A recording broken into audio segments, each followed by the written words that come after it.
ഇതുവരെ കാണാൻ കാത്തിരുന്ന ഒരു പോരാട്ടം.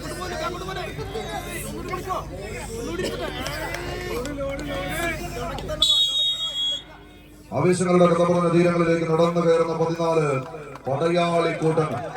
കളിയാരവം മുഴങ്ങുന്ന കമ്പക്കളരിയിൽ കമ്പക്കെട്ടുകൾക്ക് തിരികൊളുത്തുക എന്ന ലക്ഷ്യത്തോടു കൂടി തന്നെ പിടിമുറുക്കുന്ന 14 പടക്കുറുപ്പന്മാർ ഈ സീസൺ പോരാട്ടത്തിൽ ഒരു കമനീയ പോരാട്ടത്തിന് കളമൊരുക്കി. കോട്ടയം ജില്ലയിലെ ഇടക്കോലിയുടെ മണ്ണിലൊന്ന് മുഖാമുഖം കണ്ടുമുട്ടിയവിടെ ഒരു 3 വലിയുടെ പോരാട്ടത്തിന് കളമൊരുക്കി. കളിയാസ്വാദകരുടെ മനസ്സിലേക്ക് കളിയൂഞ്ഞാൽ കെട്ടി കടന്നുപോയ 2 ടീമുകൾ.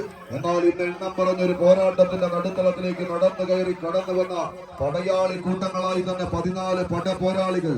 വയനാടൻ മലമടക്കുകളിൽ കുറുവപ്പടയെയും കുറിച്ചിപ്പടയെയും ആക്രമണത്തിന്റെ കൂർത്തുമൂർത്ത് കുന്തമനങ്ങളാക്കി ഒളിപ്പോരിന്റെ രാജതന്ത്രം മെനഞ്ഞ് വൈദേശിക പട്ടാളത്തിന്റെ ആക്രമണങ്ങൾക്ക് തടയിട്ട വീരപഴശ്ശി തമ്പുരാന്റെയും തലക്കൽ ചന്തുവിന്റെയും എല്ലാം പാവന സ്മരണകൾ അന്തിയുറങ്ങുന്ന ഒരു പോരാട്ടത്തിന്റെ നടുത്തളത്തിലൂടെ നടന്നു കയറി ആവേശം തുളുമ്പുന്ന പടയോട്ടങ്ങൾ കൊണ്ട് ഈ കളിക്കളത്തിൽ നിന്ന് കനക കിരീടത്തെ വെട്ടിപ്പിടിക്കാൻ ആദ്യ സെറ്റ് കൈപ്പിടിയിൽ ഒതുക്കി യുവത.